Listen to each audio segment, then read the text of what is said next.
Eh, ¿Me recuerdan de qué se trató la clase anterior?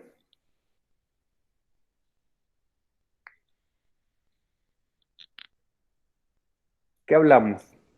De la célula. Bien, de la célula. ¿Alguien que me cuente? Cecilia, ¿qué ibas a decir?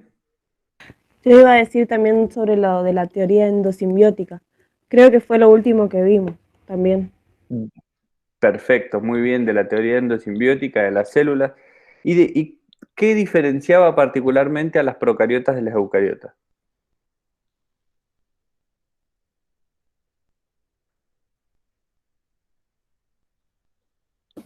Puede ser, La profe, que sea presencia la del presencia, núcleo.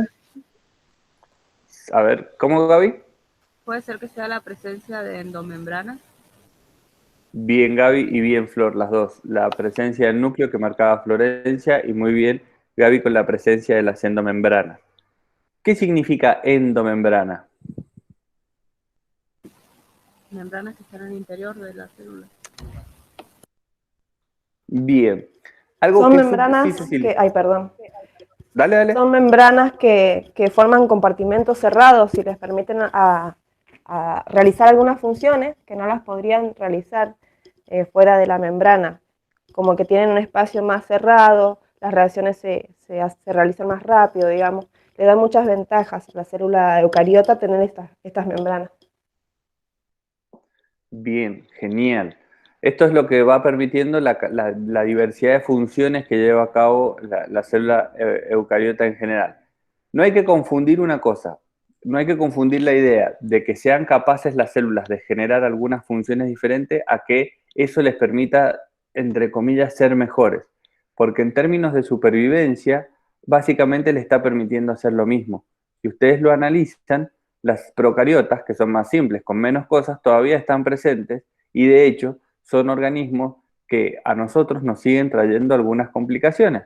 Por dar un ejemplo, las enfermedades más importantes que nosotros tenemos son producidas por bacterias, organismos procariotas, es decir, nosotros que somos pluricelulares, con estructuras celulares más organizadas, sin embargo, seguimos sufriendo, entre comillas, contra estas células. Entonces, ser más simples no quiere decir que sean obsoletas o que no sirvan.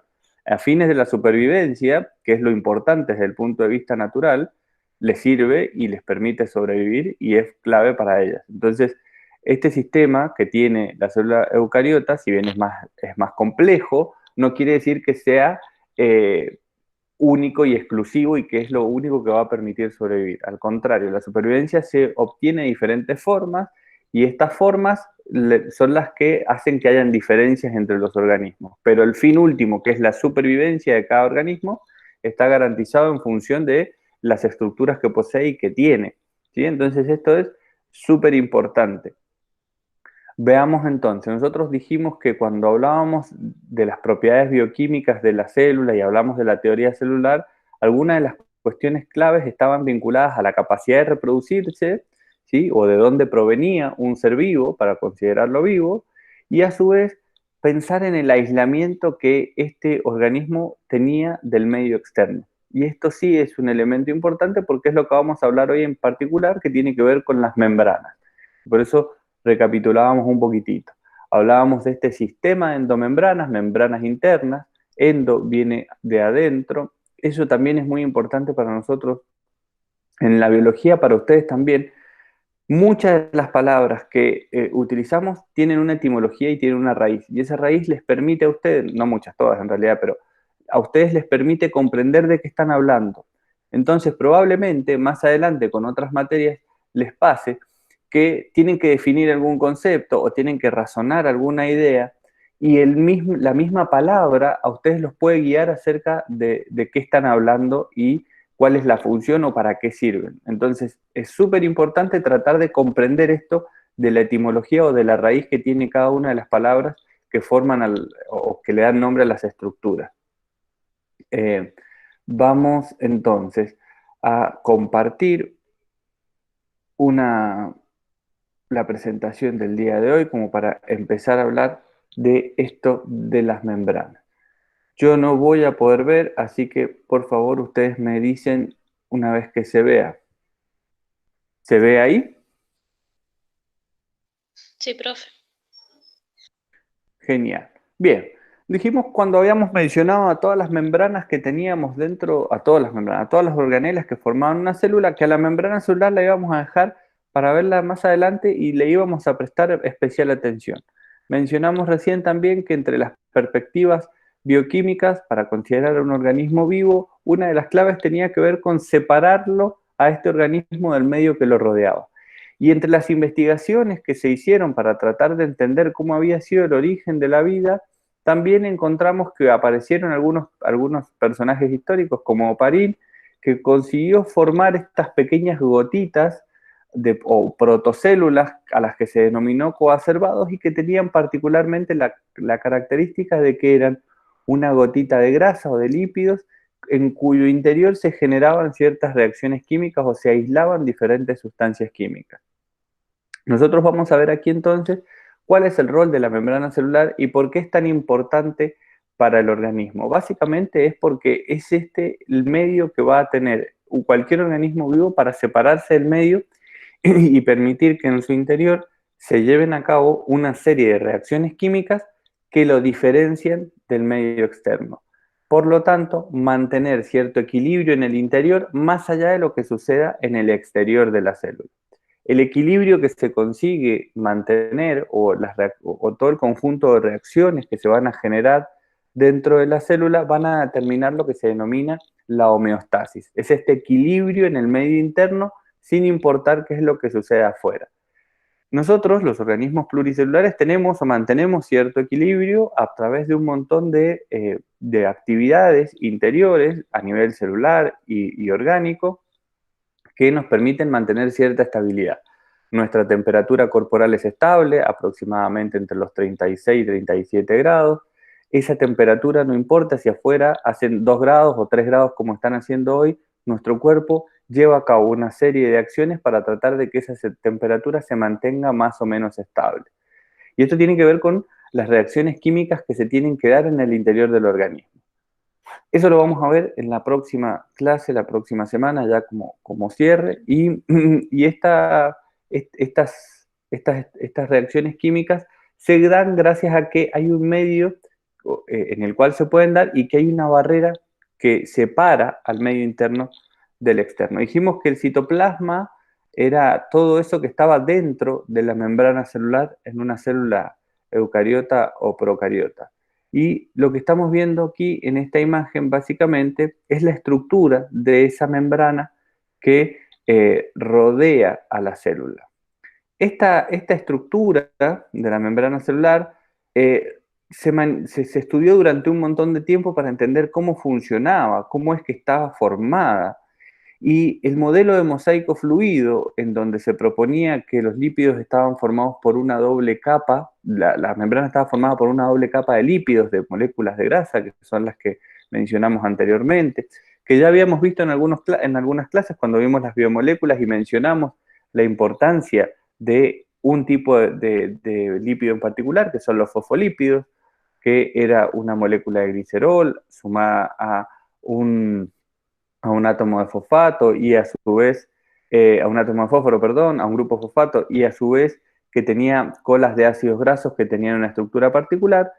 En la célula, estos fosfolípidos se agrupan de forma particular formando una membrana y en el caso de la membrana celular es de bicapas, es decir, está formado por 2 capas de lípidos asociados. Entonces, este modelo que explica cómo funciona la membrana celular es relativamente nuevo. Se descubrió allá por o se propuso, no se descubrió, se propuso allá por el 1971-72, en la década del 70.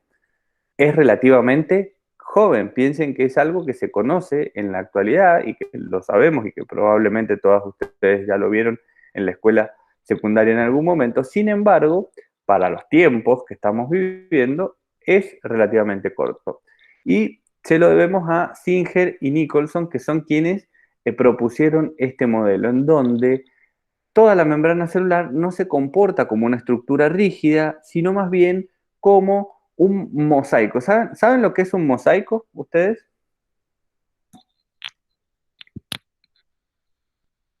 ¿Alguien que haya ido a la EBIMA, a la parte de artes, al polivalente? ¿Alguien que le guste la historia? ¿Saben qué es un mosaico?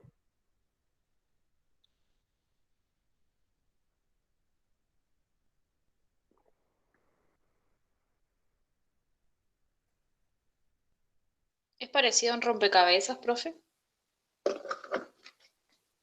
Es parecido a un rompecabezas, bien. ¿Qué más?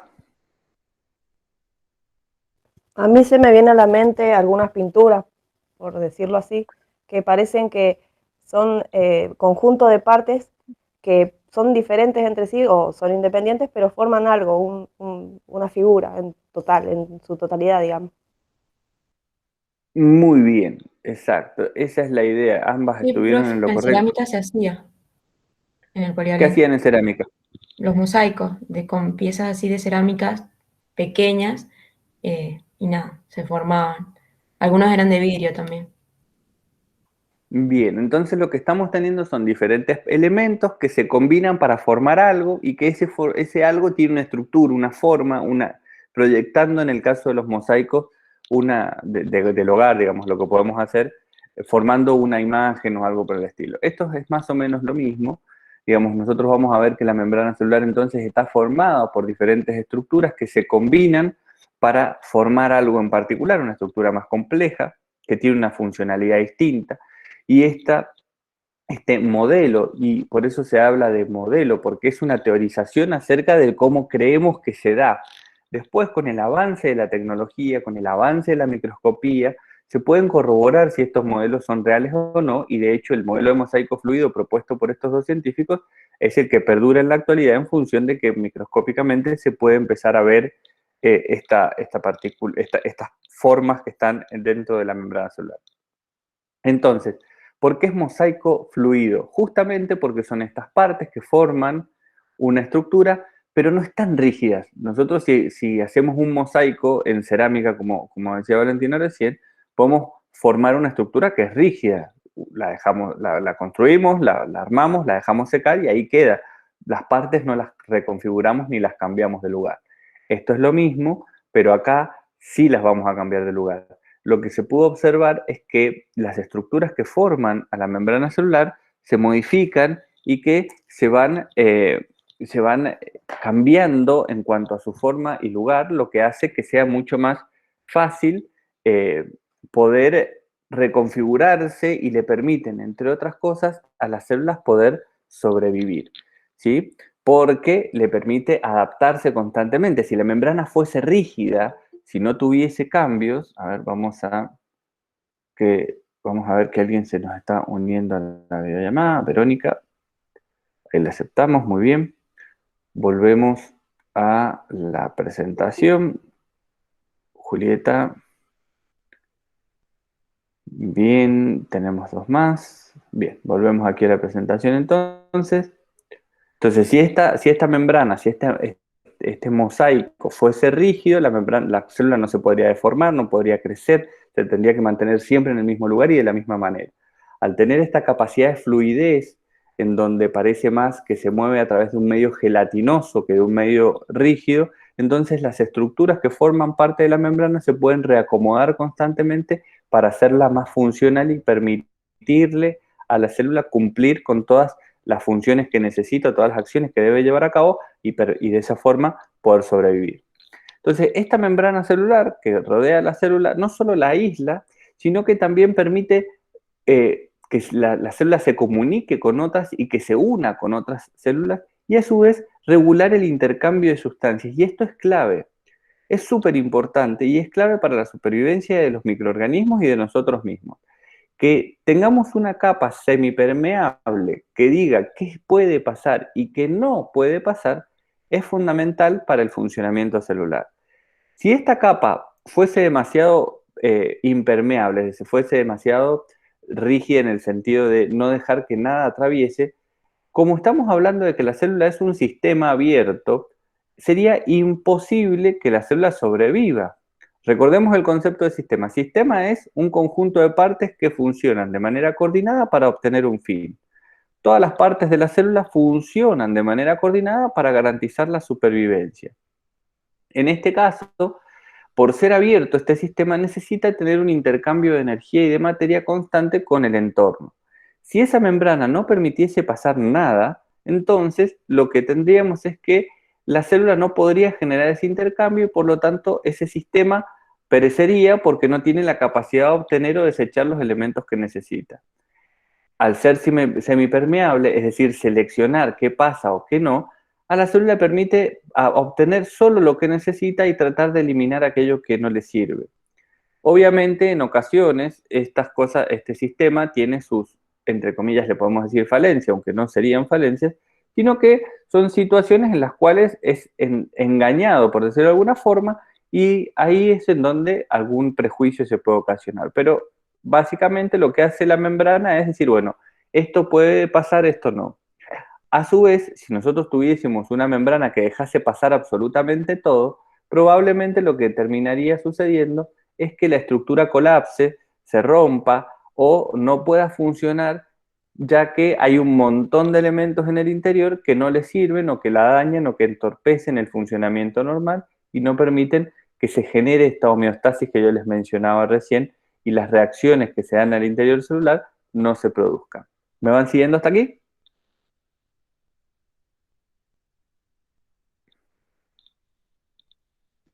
Sí, profe.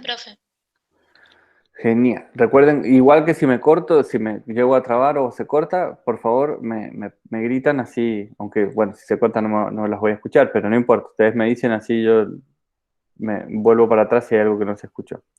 Bien, entonces, vamos a hablar de la composición de esta membrana. Dijimos que la membrana celular estaba compuesta básicamente por lípidos y que dijimos que era una bicapa, en donde lo que veíamos eran a estos lípidos ocupando, teniendo dos caras, por decirlo de alguna manera, en esta membrana, en donde cada uno de los fosfolípidos quedaban sus cabezas hidrofílicas, donde estaba el grupo fosfato y el glicerol, hacia el exterior o hacia el interior del citoplasma, y entre medio de la bicapa lo que quedaban interconectadas eran las colas de ácidos grasos que son hidrofóbicas. ¿Qué quiere decir esto? Son hidrofóbicas, es decir, no se llevan bien con el agua. Hidrofílicas sí se llevan bien con el agua. Lo que hace es que le permite mantener esta separación del medio interno y del medio externo a la célula, pero a su vez les da la posibilidad de tener un contacto, ¿sí? Es decir, las cabezas hidrofílicas permiten entrar en contacto y no separarse por completo y de esa forma poder regular qué entra o qué no. Y las colas hidrofóbicas lo que hacen básicamente es evitar que cualquier sustancia polar ingrese fácilmente al interior de la célula. Pero como dijimos, es semipermeable, por lo tanto hay algunas estructuras, algunos iones, algunos átomos, algunas moléculas pequeñas que sí van a poder atravesar a través de estas colas hidrofóbicas y por eso es que la membrana es semipermeable y permite el paso de algunas cuestiones. Para que esa semipermeabilidad se cumpla, la membrana también tiene estructuras más grandes que ofrecen, entre otras funciones, un lugar seguro a través del cual traspasar esta barrera y poder ingresar o poder salir de la célula, y que son las proteínas de membrana. Las funciones de las proteínas de membrana son diversas. Nosotros vamos a ver acá la primera imagen que teníamos un poco desglosada, en donde vamos a encontrar proteínas de reconocimiento, que son proteínas en donde se encuentran... Un segundo. Dale. Perdón que se despertó mi hija y apareció acá, entonces estamos con algunos pedidos particulares. Volvemos. Proteínas de reconocimiento. Están asociadas principalmente a moléculas de hidratos de carbono y forman lo que denominamos glucoproteínas. Principalmente estas proteínas de reconocimiento son las que le ofrecen a la célula una identidad.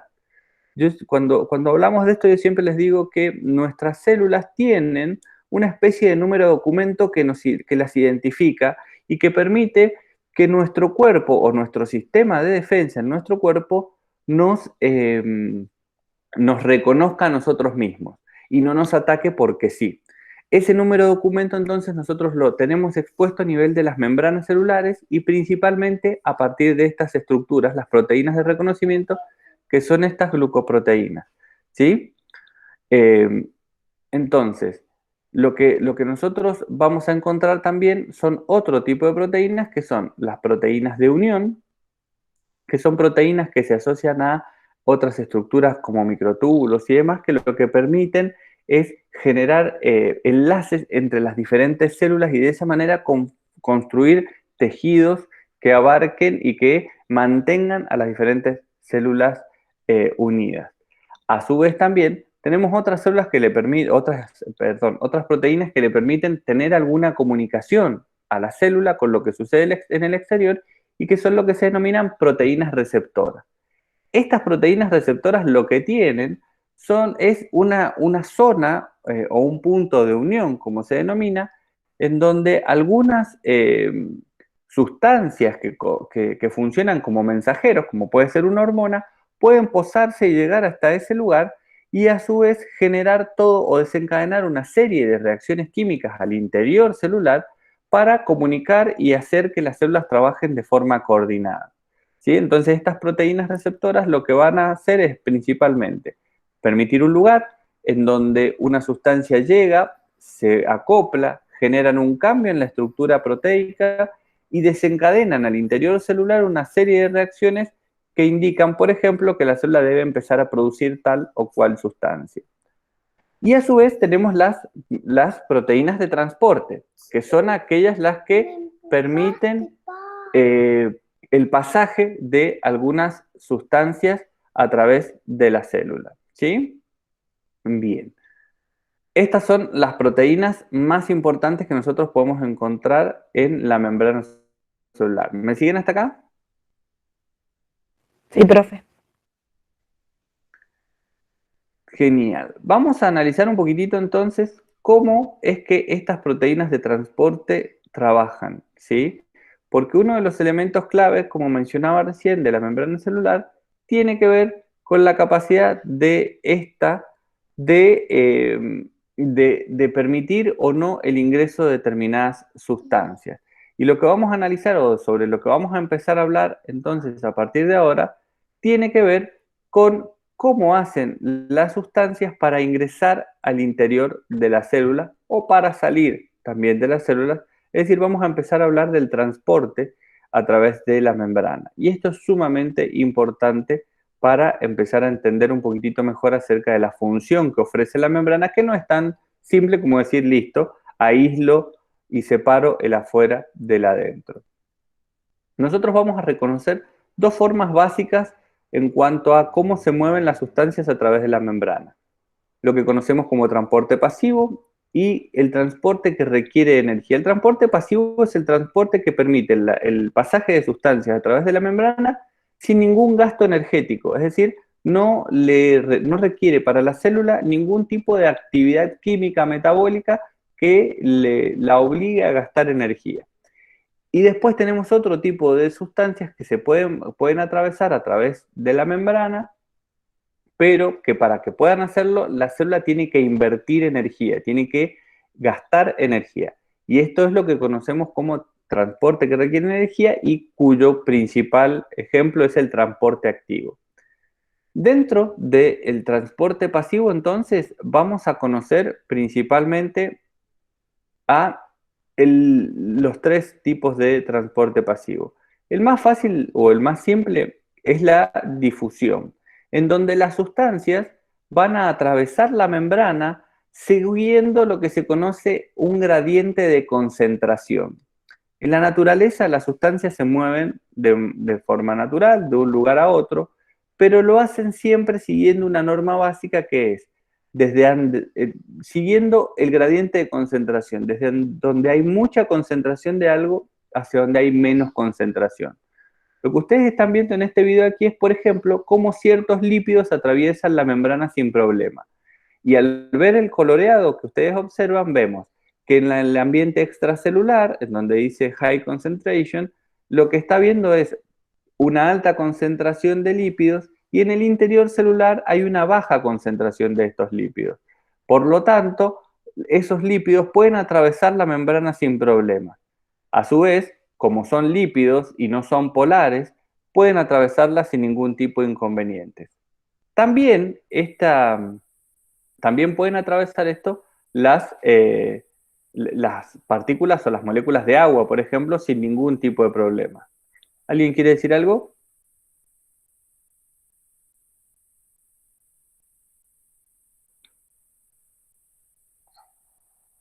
¿No? Bien. Bueno, aquí tenemos otro tipo de transporte que no es la difusión, porque la difusión se produce de manera simple, sino que es un tipo de transporte pasivo ayudado por proteínas, ¿sí? Que ofrecen un canal de transporte y que ese canal de transporte permite el pasaje de determinadas sustancias sin que se realice ningún gasto de energía. Una de las más conocidas tiene que ver con cómo, por ejemplo, ciertas moléculas como la fructosa pueden atravesar la membrana a través de estas proteínas que ofrecen ese canal de transporte y que lo que hacen generalmente es la molécula se adhiere a la proteína, genera un cambio en la configuración de la proteína, lo que hace que el canal se abra y pueda ingresar al interior celular. Dentro de estas proteínas que sirven como transporte, no hace mucho se descubrió un tipo particular de proteína que es la que estamos viendo aquí, las acuaporinas. Las acuaporinas lo que permiten es que el traspaso del agua sea mucho más rápido.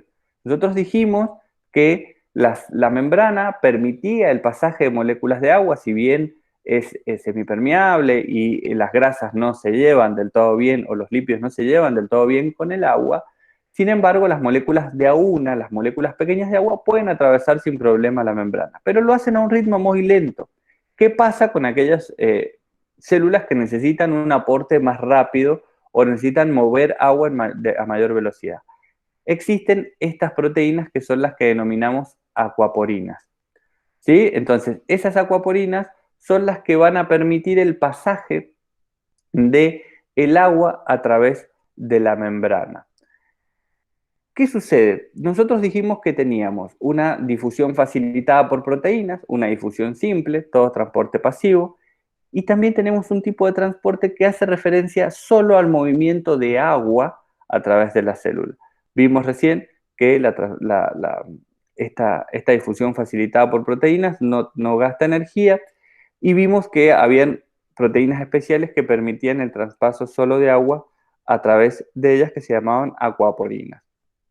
La ósmosis es otro tipo de movimiento de sustancias principal, pero hace referencia solo al movimiento de agua a través de la membrana.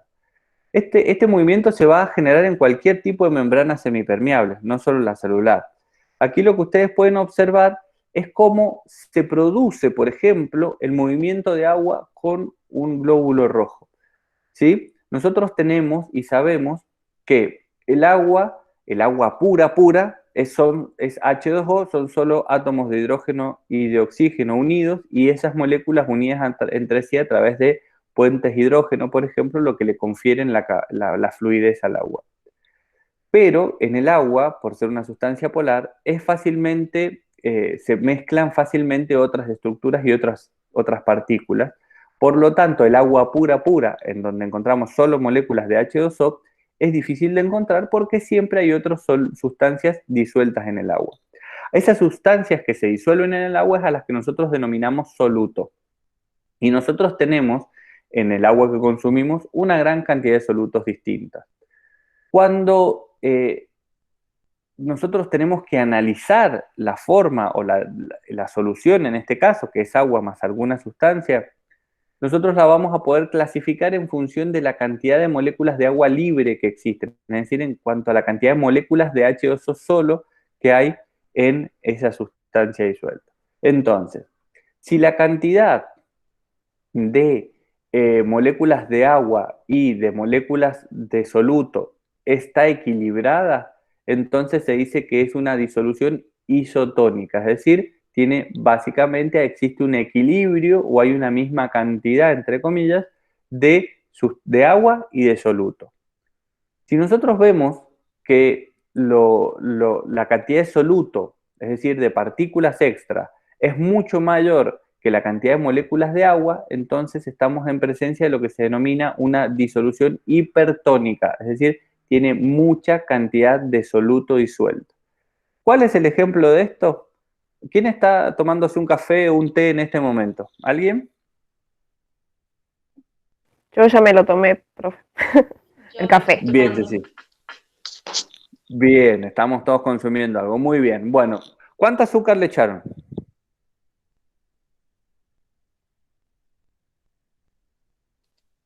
2 cucharadas. 2 cucharadas. ¿Todos le echaron 2 cucharadas? No, yo una. Una cucharada, 2 cucharadas, Cecilia. Bien.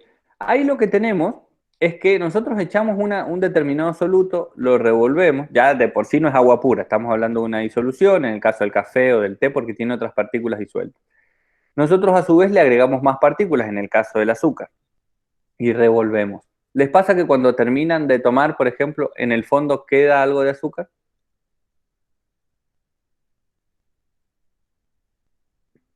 Sí, profe. Bien, eso quiere decir que de alguna forma el líquido superó la capacidad de saturación, es decir, se saturó. Y por lo tanto hay un montón de partículas que no se pudieron unir a las moléculas de agua y no se mezclaron, entre comillas, de una forma más homogénea y terminan decantando y quedando en el fondo, en el formato en el que ingresaron. En eso lo que nos está mostrando es que hay una gran cantidad de partículas o de soluto ya disuelto en el agua. Por lo tanto, lo que tenemos ahí es una dilución hipertónica, porque hay mucho soluto en menos cantidad de moléculas de agua. ¿Qué pasa cuando tenemos menos cantidad de partículas que de agua? Bueno, ahí es lo que nosotros denominamos una disolución hipotónica, es decir, con menos cantidad de soluto que de partículas de agua libre, ¿sí? El agua pura, pura, pura, pura es muy difícil de encontrar, ya que tiene esta capacidad de adherirse bien a las sustancias polares. Entonces, lo que ustedes están viendo aquí es un ensayo simple en donde se tomaban glóbulos rojos y se los colocaba, por ejemplo, dentro de un recipiente con agua y ese agua era isotónica, era una dilución isotónica, es decir, dentro del glóbulo rojo y fuera del glóbulo rojo, la cantidad de partículas de agua libre era exactamente igual. Por lo tanto, no había pasaje, no se movía. Como dijimos recién en la difusión, las partículas tienden a moverse del lugar de mayor concentración a donde hay menor concentración. Entonces, por ejemplo, probaron poniendo un glóbulo rojo en una disolución hipertónica, ¿sí? Entonces, dentro del glóbulo rojo encontramos muchas cantidades de moléculas de agua y pocas de soluto, pero fuera del glóbulo rojo lo que nosotros encontramos es al revés, ¿sí? Muchas moléculas de agua, muchas moléculas de soluto y pocas moléculas de agua. Entonces el agua, por este movimiento de ir de un lugar en donde hay más cantidad a donde hay menos cantidad, va a tender a salir del glóbulo rojo para ir hacia donde hay menos cantidad de agua y de esa manera equilibrarse. Lo que sucede es una deshidratación. Lo que ustedes pueden ver ahí es cómo, por ejemplo, el glóbulo rojo se deshidrata y adquiere una forma estrellada. ¿Qué pasa si ponemos ese mismo glóbulo rojo en una solución hipotónica? Es decir, que dentro de la célula haya poca cantidad de agua, de moléculas de agua libre, y fuera haya mucha cantidad de moléculas de agua libre. Bien, el agua va a ir de nuevo hacia el lugar en donde hay menor concentración, y eso genera que el glóbulo rojo se hinche y en algunos casos explote. Y eso nos da las formas diferentes de glóbulos rojos que ustedes pueden ver en la imagen. El tradicional, ese que parece una torta frita, que qué rico, qué bien que nos vendría hasta ahora, donde vemos ese hueco en el medio porque es una célula que no tiene núcleo. Vemos aquella que se deshidrató y que perdió su forma y adquirió esta forma estrellada que estaba en la solución hipertónica. Y a su vez vemos el glóbulo rojo que se hinchó y que está dentro de la solución hipotónica, ¿sí? Entonces, vemos esta característica en función de cómo el agua viaja de un lugar al otro. ¿Me siguen hasta acá? Sí, profe. Sí, lo estoy trabajando. Bien, entonces, ¿se entiende el concepto de hipertónico, hipotónico e isotónico?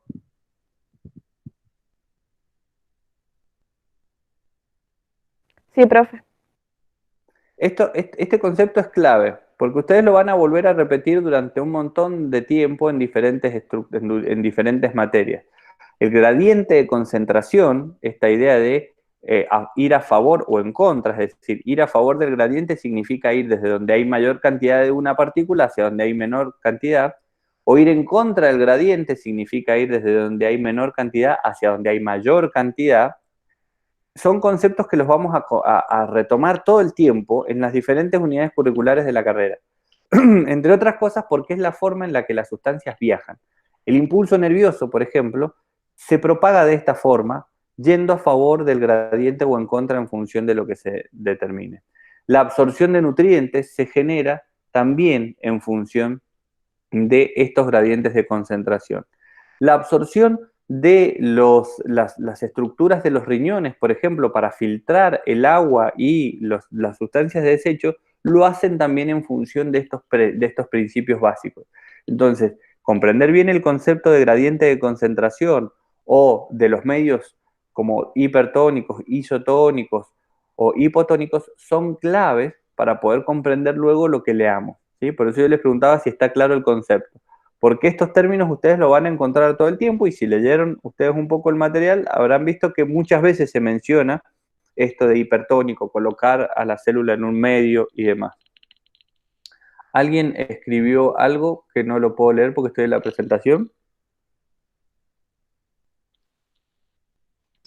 Sí, profe, yo diciéndole que el alumno Mario Lara me acaba de enviar un mensaje común diciendo que no tiene internet, por eso no se pudo conectar. Bien, no hay problema. Bien, no hay problema. Ya después la subiremos para que Mario pueda observar la clase cuando tenga un tiempito o recupere el internet. Bien, seguimos entonces. Si ya ha quedado claro esto, estamos bien. Volvemos ahora y vamos a el transporte que a la célula le requiere un gasto de energía, ¿sí? Esto es sumamente importante. Los transportes que requieren energía son clave a su vez porque hacen al funcionamiento de la célula, pero ya activan en la célula una serie de mecanismos que incluyen la actividad metabólica, es decir, reacciones químicas al interior celular. Aquí lo que nosotros vamos a ver es lo que se conoce como bomba de sodio-potasio. Esta estructura es una proteína que lo que hace es mover partículas de sodio en contra del gradiente de concentración. Como ustedes ven, fuera de la célula hay mucha concentración de sodio y dentro de la célula hay poca concentración de sodio. Vamos a volver un toque ahí. Esa poca concentración de sodio, entonces, en el interior, por una cuestión natural, haría que el sodio debiese ingresar. Y pasa lo opuesto con el potasio, ¿sí? El potasio está en poca concentración en el exterior y en alta concentración en el interior celular. Por una cuestión básica, estas partículas tenderían a salir para moverse en favor del gradiente. Como lo tienen que hacer en contra del gradiente de concentración, entonces requiere que la proteína, para poder cambiar su configuración y hacer que el canal de entrada y salida de estas partículas se abra y se cierre en una dirección, se agregan una molécula con energía que es la que nosotros denominamos ATP, adenosín trifosfato, que lo vamos a ver en la siguiente clase. Esta molécula de energía lo que hace el ATP es acercarse hasta la proteína, que se desprende de uno de los grupos fosfato, al unirse a la proteína genera un cambio en la configuración molecular de la proteína y esto a su vez permite el cambio de su forma, que al asociarse a las partículas de sodio y a los iones de potasio, también facilita esta transportación. Entonces, ustedes lo que están viendo aquí es el canal se abre para permitir la salida del sodio y cuando se abre permite que el potasio se agregue y por eso tiene la forma de una bomba que abre y que cierra. Otra estructura que genera un trabajo similar es la que permite el ingreso de glucosa a través de la célula y también lo hace a través de la concentración, pero en este caso utilizando solo el sodio. Lo que sucede entonces aquí es que al ingresar el sodio cambia la configuración y permite que se asocie una molécula de glucosa que también está en alta concentración dentro del cuerpo y se genera lo que se llama proteína de cotransporte o transporte conjunto, ¿sí? En donde ambas sustancias ingresan y esto se debe a que el cambio de configuración de la proteína sí lo permite. Y en ambos casos se está produciendo siempre en contra del gradiente de concentración, ya que dentro de la glucosa el gradiente de concentración siempre es mayor, siempre hay mucha cantidad de glucosa adentro y poco afuera. ¿Me siguen hasta acá? Sí, profe. Sí, profe.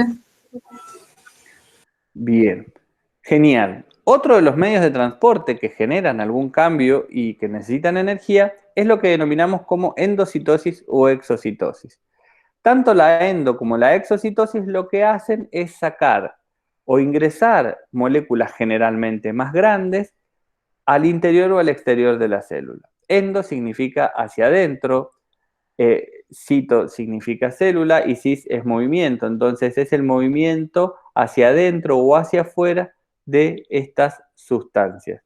Lo que ustedes ven aquí es una vesícula que probablemente se formó en el complejo de Golgi, parte de este sistema de endomembranas, que se traslada a través de un microtúbulo acompañado por una proteína que era la quinesina. ¿Recuerdan esa que hemos puesto en otras presentaciones, que parece un hombrecito transportando una bolsa con unos piecitos que se mueven por un puente? Lo que vemos aquí entonces es claramente ese microtúbulo y vemos a la vesícula desplazándose por ese microtúbulo. Para que esto se produzca, requiere que la célula gaste energía, por eso también se habla de consumo de energía en este tipo de transporte activo, ¿sí? Entonces, esta es la forma con la que, por ejemplo, una célula del páncreas fabrica insulina y para poder volcar esa insulina al torrente sanguíneo necesita que esa insulina por intermedio de una molécula, de una vesícula, se transporte hacia la membrana, se fusione la membrana de la vesícula con la membrana celular y al abrirse hacia el exterior permita la salida del producto metabólico. ¿Me siguen hasta acá? Sí, profe. Entonces, lo que nosotros estamos viendo aquí es que estamos utilizando entonces la maquinaria celular para el ingreso y la salida. En el caso de la endo y exocitosis, estamos hablando de vesículas, de partículas más grandes en mayor cantidad. ¿Qué pasa cuando lo que ingresa o lo que se necesita que ingrese sea agua? En ese caso, más que endocitosis, se llama pinocitosis y es el mismo mecanismo, pero que lo que está haciendo es reunir una gran cantidad de moléculas de agua que se incorporan al interior celular. Y el mecanismo siempre es más o menos el mismo. Microtúbulos que ofrecen este camino por el cual las vesículas se van a poder mover. Si ustedes recuerdan, cuando nosotros hablamos de la pared celular de las bacterias, por ejemplo, yo les dije que las bacterias te permitían, esa pared celular y esa cápsula que tienen las bacterias, le permitían que no ingrese el agua al interior, pero tenía un problema en cuanto, no le permitía que el agua saliese, pero sí que ingresara. ¿Qué pasa cuando nosotros tenemos un medio en el cual entre comillas, le vamos a decir salmuera, una alta concentración de sal? Si lo analizamos desde el punto de vista de los medios hipertónico e hipotónico, nosotros decimos entonces que una conserva de tomate, por ejemplo, es un medio hipertónico, ¿sí? Entonces, ese medio hipertónico, al tener mucha concentración de soluto y poca cantidad de agua, lo que va a hacer, sí, está bien. Lo que va a hacer es que la célula se empiece a deshidratar al facilitar el movimiento de agua a través de la pared, ¿sí? Entonces es sumamente importante y es por eso que un método de conservación es el salado, ¿sí? Porque esta diferencia en la concentración de soluto hace que las bacterias se puedan destruir por sí mismas al cambiar y al poder romperse, ¿sí? ¿Me siguen hasta acá? Sí, profe. Bien. ¿Dudas hasta aquí?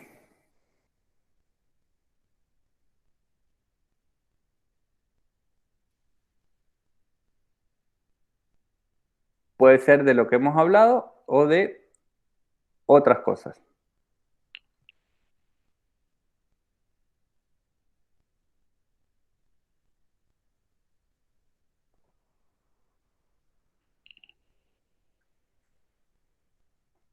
¡Fua! ¡Qué silencio que quedó!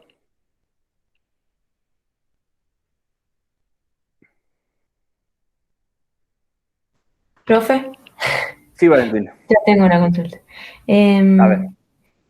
Las proteínas de transporte, cuando explicamos los componentes en el trabajo, tenemos que poner las aquaporinas entonces, que son las que... Sí, sí, Sí, porque ofrecen ese canal de transporte.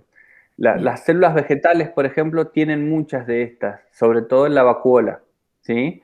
En la vacuola aparecen también muchas acuaporinas que permiten el pasaje mucho más rápido y hacen que la planta pueda incorporar mayor cantidad de agua.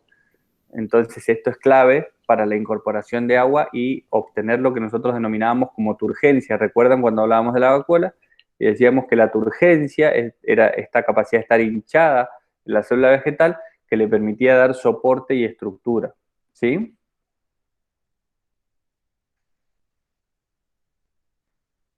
Bien, el resto.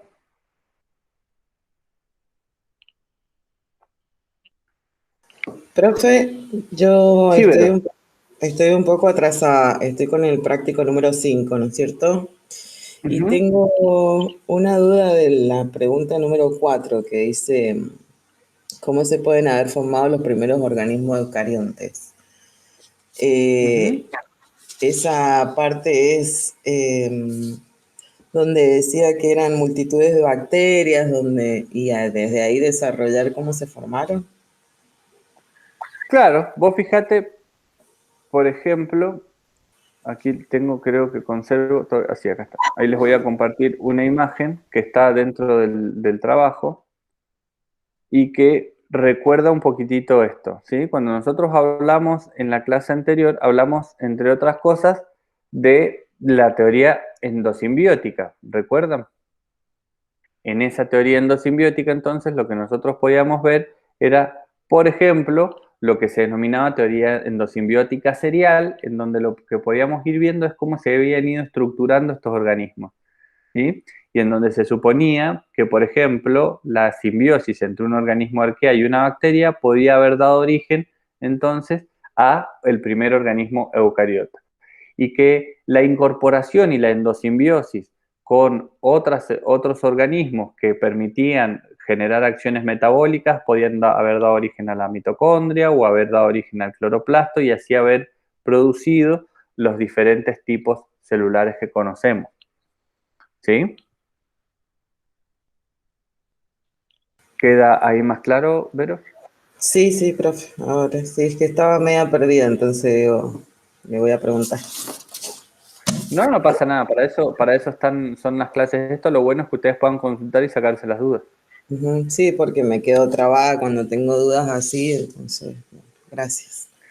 Igual vos cuando tengas dudas así, recordá que de pronto el grupo de WhatsApp, la idea es usarlo solo los miércoles y los viernes, los días o para comunicar algo y ser más rápido, pero me podés escribir al mail o a la plataforma a través de los mensajes internos. Muchos de tus compañeros lo han hecho, entonces hemos ido trabajando a partir de ahí. Cuanto yo he Ujú, podido, les he ido respondiendo las dudas. Que no se queden con la duda. Siempre que la tengan, si tienen ahí, pueden escribirlo al mail o pueden escribirlo a través el mail va a ser más rápido en ese momento porque ese es el celu y ya lo ujú. mandás y queda ahí para no olvidar. Bueno, gracias, profe. Talía, ¿ibas a mencionar algo recién? No, profe. Ah, me pareció, perdón. Bien, entonces, les vuelvo a repetir para los que se sumaron hace un ratito. Ante la probabilidad de adelantamiento de las vacaciones, lo cual no se sabe si va a suceder o no, pero existe la chance y para no tener que andar a las corridas, la intención es que entre el 24 y el 30 de junio nosotros obtengamos la promocionalidad, es decir, ustedes ya tengan todo. Para eso necesitamos que la semana anterior entreguen todos los trabajos pendientes, ¿sí? Así que es muy importante que lleguemos aceleremos esto en la entrega. Este trabajo que tienen en la clase 5 es relativamente corto, entre comillas. La clase 7 tiene una actividad más, que sería la última y que, si todo está bien, la vamos a desbloquear a partir de entre hoy y el lunes. Y ya sería la última clase con actividad para ustedes. Pero es importante que tratemos de recuperar el tiempito que tenemos para poder llegar y que revisen si han tenido correcciones en las actividades anteriores. Estoy trabajando en la corrección de las actividades de la clase número 4 para devolvérselas lo más rápido posible. Lo que pasa es que estoy tratando de corregir todo junto y mandarles todo junto a ustedes para que vayamos más rápido. Así todo, ustedes saben que cuando yo he tenido que devolverles alguna actividad porque no estaba bien completa o porque había cosas que arreglar, se las devuelvo. Por eso, revisen ustedes la plataforma desde la clase 2 a la 4 a ver si tienen alguna devolución para que ustedes arreglen, ¿sí? Es súper importante esto. Y subsanado el error de la clase 6 que había surgido ayer, ya pueden entrar a esa parte de la actividad y hacerla de forma correcta. ¿De acuerdo? Sí, profe. Profe, las correcciones que Sí. usted haga, ¿se hacen en la misma plataforma o se las mandamos a usted aparte? Porque Siempre se no, hace a través de la plataforma. ajá, Porque bueno. generalmente, si yo te devuelvo, si está aprobado, ya está. No hace falta que Ok. lo corrija. Digo, porque eso Ahora, no veía eso, digo, para cambiarle algunas cosas, pero estaba aprobado. bien, cuando te pone la nota es porque está aprobado. Si no, te aparece un apartado que dice reentrega. Ajá, ¿Sí? claro, como no En lo había re- visto. Cuando vos tenés que reentregar, porque son muchos, solo yo les pido la reentrega cuando yo veo que el trabajo no está aprobado. ¿Sí? Cuando yo veo que el trabajo no va a estar aprobado porque la cantidad de errores es muy grande, porque el faltante es muy grande, yo le pido la reentrega para darles a ustedes la opción de recuperar la actividad, entre comillas, y no poner una nota negativa y que ustedes puedan reentregar y demás, sino que directamente les doy la reentrega. ¿Sí? Es un adelanto y una observación. Después ustedes lo que tienen que hacer entonces es ahí, corregir eso, que generalmente yo les sugiero, les digo, fíjense tal cosa, o revisar tal cosa, o agregar tal otra, y a partir de ustedes ahí poder hacer la reentrega. Otra cosa que me olvidaba, la profe Gabriela Ibáñez, con la profe vamos a trabajar un poquitito esto de práctica 1, ¿sí? Y para eso van a reutilizar la clase número 5, ¿sí? Que es la que habla de célula. Así que vamos a tener ahí un trabajito en conjunto entre ambas, ¿sí? Entre ambas materias. No les va a dar un material extra, sino les va a pedir que ustedes trabajen con lo que ya tienen, ¿sí? En una de las actividades de práctica 1. Así que para que ustedes sepan que el trabajo va a tener que ver y bueno, que en función de lo que hagan vamos a tener ahí alguna consideración, si en esta clase falta algún puntito o algo, les va a servir como apoyo o como ayuda, ¿sí? Se va a tener una consideración en función de este trabajo conjunto que vamos a integrar con la profe de práctica. ¿De acuerdo? ¿Han tenido práctica? ¿Les comentó algo la profe? Sí, ya nos dijo algo la profesora y elegimos un tema también para esa actividad. Bien, ¿qué tema elegiste ver? No lo tengo a mano ahora. Ahora tengo lo de usted nada más. Ahora le digo. Dale. ¿El resto?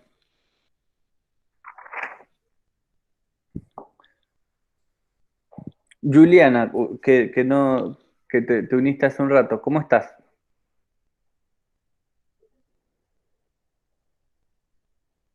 Profe, elegí la teoría Sí. celular.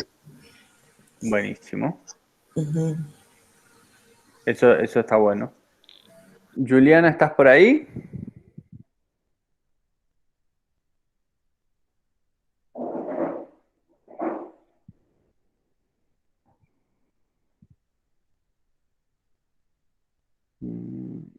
Bien. Se nos ha quedado sin micrófono. Sí, ahí está. Todavía no elegí un tema, nos dice Juliana. Bien. Bueno, si no tienen dudas o consultas que quieren hacer, yo los libero para que se pongan de plano a trabajar en esto y a construir un poquitito más acerca de este tema. Es súper importante que aprovechen este tiempo. Yo se los vuelvo a decir lo que les he mencionado en otras oportunidades. El horario en el que estamos trabajando con las clases de biología general son los horarios en los que en teoría deberíamos estar cursando de forma presencial. Si ustedes aprovechan este tiempo, si pueden organizar su vida en función de estos tiempos, les va a permitir a ustedes de alguna forma hacer que esto sea más fácil de cursar, ¿sí? Yo, su vida, no les puedo organizar su vida, pero es lo que yo les puedo aconsejar es esto. Si en este tiempo de clase ustedes lo dedican a la materia, entonces probablemente les van a rendir un poco más los tiempos en cuanto a biología general. Recuerden que eran los miércoles de 8 a 10 y media y son los viernes de 8 a 11 y media. Entonces, si ahora, por ejemplo, le dedican el tiempo hasta las 11 y media a biología general y lo tienen y lo pueden organizar, les va a ser mucho más fructífero y a su vez yo quedo a disposición hasta las 11 y media para consultas y cuestiones que ustedes necesiten. ¿De acuerdo? Sí, profe. Bien, gente. Listo, entonces ya subiré el video de la clase número 6 en el transcurso del día con la explicación por si alguno quedó colgado o tiene alguna duda que necesite.